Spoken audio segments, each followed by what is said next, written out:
gasolina, ozônio cheio de álcool, parecido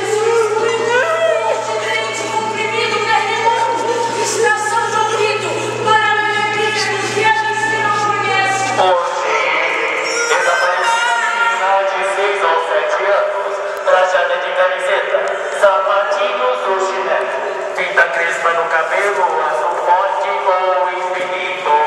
Moço, não! Aquele grito franzino, viu? A polícia nega estupro, magia negra, sequestro. O guarda mastiga um fósforo. A mãe de Socorrinho acende velas. Incensos, chorando a Deus, justiça divina, justiça